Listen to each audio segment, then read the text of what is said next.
పెట్టుకొస్తారో ఏదైనా కానీ జరుగుతుంది అక్కడ విషయం. వెంటనే 10 నిమిషాల్లో మీకు పోలీస్ స్టేషన్ నుంచి ఆయా పోలీస్ స్టేషన్ నుంచి మీకు ఫోన్ వస్తుంది. ఏమన్నా అండర్ డైల్ చేశారు కదా, మీరు ఎక్కడున్నారు, ఏం జరుగుతుంది అని ఫోన్ చేస్తారు. ఫలానా అండి ఫలానా చోట్ల ఉంటే వాళ్ళు ఇమీడియట్గా అక్కడ ఉన్నటువంటి హైవే వాళ్ళు కానీ, హైవే పెట్రోలింగ్ వాళ్ళు కానీ, లేకపోతే పోలీస్ స్టేషన్ నుంచి కానీ వెంటనే మనిషి వస్తారు. అప్పుడు వారి సహకారంతో ఒకవేళ వారు రాకపోతే పక్కన రోడ్డు మీద ట్రాఫిక్ వాళ్ళు ఉంటారు.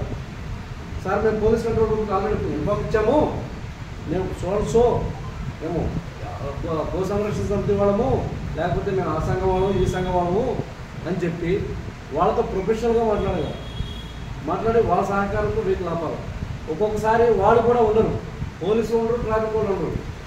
మనం బేర్ చేసి వెహికల్ ఆపాలి. వెహికల్ ఆపిన తర్వాత వెహికల్ పక్కన తీసుకురావాలి. ఫస్ట్ వెహికల్ ఆపటే బండి వేసుకెళ్ళడం, కారు వేసుకెళ్ళడం ఇలా పడితే దాదాపుగా మనకే ఇబ్బంది కలుగుతుంది. అలా చేయొద్దు.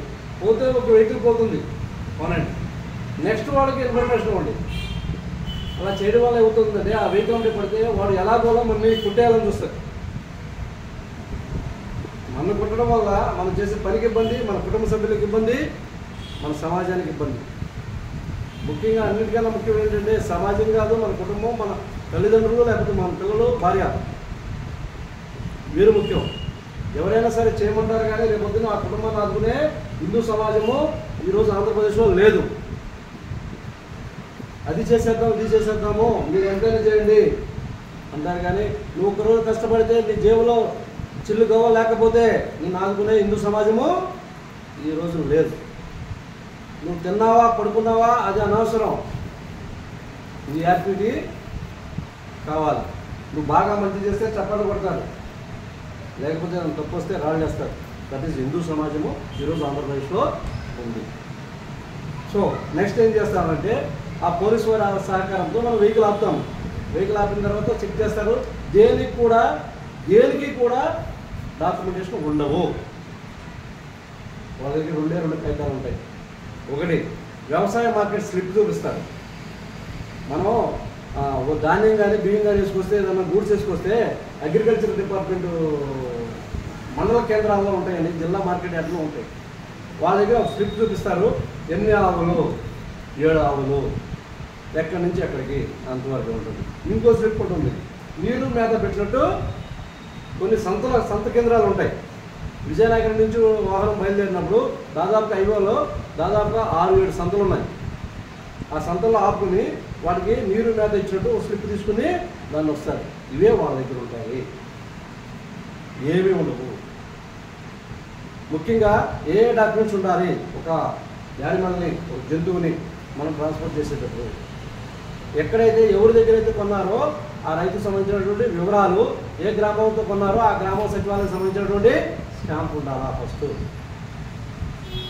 అది వాహనంలో ఎక్కించుకొచ్చేటప్పుడు దానికి సంబంధించినటువంటి ఫిట్నెస్ సర్టిఫికేట్ ఉండాలా. ఆయా గ్రామంలో ఉన్నటువంటి వెటర్నరీ హాస్పిటల్ సంబంధించినటువంటి వెటర్నరీ సర్జన్ సంతకం ఉండాలా. ఇది పర్లేదు, దీనికి ఏం వ్యాధులు లేవు. ఉదాహరణకి ఈ వ్యాధులు అనే సమస్య వచ్చినప్పటికీ మొన్న ఇటీవల లంపీ స్కిన్ డిసీజ్ వచ్చి చాలా రాష్ట్ర వ్యాప్తంగా దేశవ్యాప్తంగా చాలా ఆవులు. అది మన ఆంధ్రప్రదేశ్లో ఎలా ఎక్కువ ప్రబలిందంటే ఉత్తరాంధ్ర, ఒరిస్సా, ఛత్తీస్గఢ్ నుంచి వచ్చినటువంటి ఆవులకి ఎక్కువ ప్రబలడం వల్ల వాటిని తీసుకొచ్చేసారు. వెహికల్స్ తీసుకొచ్చేసేసి విజయవాడ, గుంటూరు ఇలా దింపుకుంటూ వెళ్ళిపోయారు. అవి కటింగ్కే, టమేటాలకే. కొన్ని దింపేసిన తర్వాత ఏదైనా ఒకటి మిస్ అయ్యి మిక్స్డ్ ఏదైతే మన కరోనా ఎట్లయితే వ్యాప్తి చెందిందో ఆ విధంగా లంపీ స్కిన్ డిసీజ్ వ్యాప్తి చెందింది. దాని మీద మనం గోపరివారు చేసే తరఫున హైకోర్టులో ఒక రిట్ దాఖలు చేయడం, దాన్ని వెంటనే ఉత్తరాంధ్ర నుంచి అక్రమ రవాణాని ఆపివేయండి అని గౌరవ హైకోర్టు వారు కూడా ఉత్తర్వులు ఇవ్వడం జరిగింది.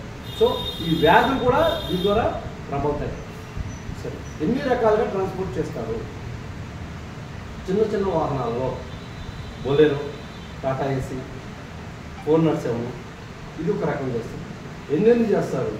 దాదాపుగా విజయనగరం నుంచో లేకపోతే ఆపై శ్రీకాకుళం నుంచే 1-2 వేసుకొస్తే వాడికి కిరాయి సరిపోదు, వాడికి ఏం మిగలవు. సో అందుకని దాదాపుగా ఒక్కో దానిలో 7 నుంచి 15-20 వరకు తీసుకొస్తారు చిన్న వాహనాలు. రెండవది పెద్ద వెహికల్స్, లారీలు, ఇదివరకు లారీలు గత 3-4 సంవత్సరాల క్రితం ఓపెన్లో తీసుకెళ్ళేవాడు. 4 సంవత్సరాల క్రితం. ఎప్పుడైతే మనము ఎగనెస్ట్గా పనిచేస్తున్నామో అప్పుడు దాని మీద ముసుకేయడం మొదలుపెట్టారు. ఎవరు ఆపేవాడు కాదు, డిపార్ట్మెంట్ ఎవరు ఆపేవాడు కాదు. అంతా కాబట్టి వైట్గా వెళ్ళాయి, అన్ని ఆవులు వెళ్ళాయి. ఈ రోజున బయటికి కనిపించకుండా వెళ్ళిపోతున్నాయి. 1 లారీలు, 2 కంటైనర్లు, 3 డబల్ డక్కర్స్,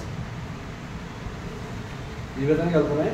4వ విషయం ఏంటంటే ఎలా అవుతుందంటే, ఎలా పట్టుకుంటున్నాము రాష్ట్ర వ్యాప్తంగా ఎటు వెళ్ళినా పట్టుకున్నాడు. తమిళనాడు, కర్ణాటక, కేరళకి వెళ్ళినా కానీ, ఇటు హైదరాబాద్, తెలంగాణకి వెళ్ళినా కానీ విజయవాడ కేంద్రంగా బాగా గోరక్షణ జరుగుతుంది. గోవులు ఆపేస్తున్నారనే ఉద్దేశంతో విజయనగరం కేంద్రంగా, విజయనగరానికి కలెక్టర్ గారి ఆఫీస్కి 100 మీటర్ల దూరంలో ఒక కబేడాన్ని ఏర్పాటు చేసుకుని అక్కడే కటింగ్ చేసేసి మాంసాన్ని ఎక్స్పోర్ట్ చేస్తున్నారు. ఇటీవల 6 నెలల నుంచి. ఆ ఇన్సిడెంట్ మనం లాస్ట్ ఒక 15 days ఆర్ 1 month సోషల్ మీడియాలో పెట్టాము. అది ఎక్కడైతే 6,000 కేజీలు విజయనగరం రైల్వే స్టేషన్లో చేపల రూపంలో హైదరాబాద్లో ఉన్నటువంటి పద్మ అనే అమ్మాయి పేరున అది ట్రాన్స్పోర్ట్ చేయడం గమనించి ఆడ బాక్సులు అయిందని మనకి ఇన్ఫర్మేషన్ వచ్చింది. మనం రాజమండ్రి ప్రయత్నం చేశాము, ట్రైన్ ఆగలేదు. ఆఖరికి విజయవాడ ప్రయత్నం చేశాము, ట్రైన్ మన వల్ల కాలేదు. అక్కడికి 100 మంది శివస్వామి వాళ్ళు వీళ్ళంతా కూడా గుంటూరులో ఫాలోఅప్ చేశాము, అవ్వలేదు. ఇదంతా కూడా మనం ఫోన్లో ఫాలోఅప్ చేశాము. నేను ఇక్కడ విజయవాడకి 100 కిలోమీటర్ల దూరంలో అవునిగడ్డ నాగాలాండ్ గోశాలలో ఉన్నాను. ఆఖరికి మన వల్ల కాలేదు. ఏం చేయాలి అంటే రాజాసింగ్ గారికి ఇన్ఫర్మేషన్ ఇచ్చాము. వారు 200 మందిని సిబ్బందిని తీసుకుని సికింద్రాబాద్ రైల్వే స్టేషన్కి వచ్చారు. ఏదైతే ఇదంతా గమనించినటువంటి ఆర్పీఎఫ్ రైల్వే పోలీసు వీళ్ళు గమనించి ఏం చేశారంటే అల్లారం జరుగుతాయని వెంటనే దీన్ని నల్గొండలో దీన్ని ట్రైన్ స్లో చేసుకుని అరగంట ఆపేసి దాన్ని కింద పడేయాలని అనుకుంటే అక్కడే ఇన్ఫర్మేషన్ ఇచ్చాము. రైల్లో గుంటూరులో నుంచి రైల్లో మనిషిని ఎక్కించాము. అక్కడ ఉన్నటువంటి గురుస్వామికి సంబంధించిన అయ్యప్ప స్వామి మళ్ళా గురువు గారికి సంబంధించినటువంటి 10 మంది అక్కడ అటాచ్ అవ్వడం వల్ల 6,000 కేజీల మాంసాన్ని తీసేసి కలెక్టర్ గారి సమక్షంలో పూడ్చిపెట్టడం జరిగింది.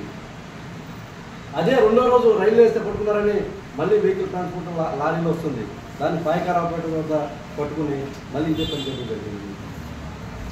ఈ యొక్క అక్కడే చంపేసినటువంటి చర్మాలు, ఆవుల చర్మాలు, అదొక వ్యాపారము. తమిళనాడు ఎక్స్పోర్టేషన్.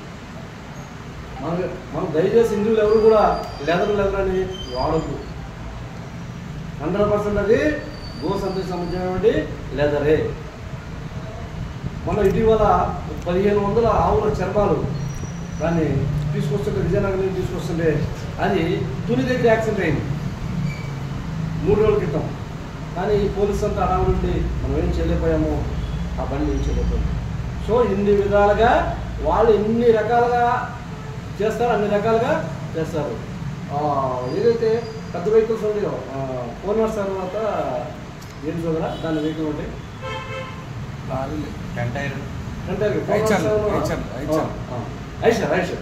ఐషర్ బోర్డులో పట్టాలకు బ్లూ పెడతారు, బ్లాక్ పెడతారు.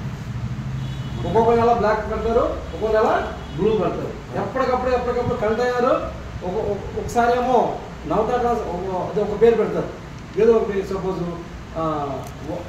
వాణి ట్రాన్స్పోర్ట్ చేస్తాను, మళ్ళీ తర్వాత 2వసారి సురేష్ ట్రాన్స్పోర్ట్స్ అని 2 నెలలు మొత్తం పెయింట్ మార్చేస్తారు.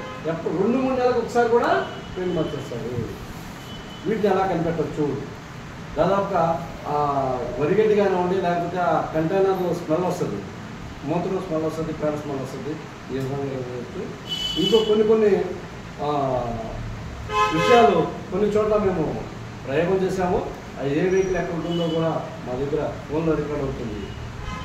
అయితే దించిన తర్వాత వీటిని ఏం చేయాలి?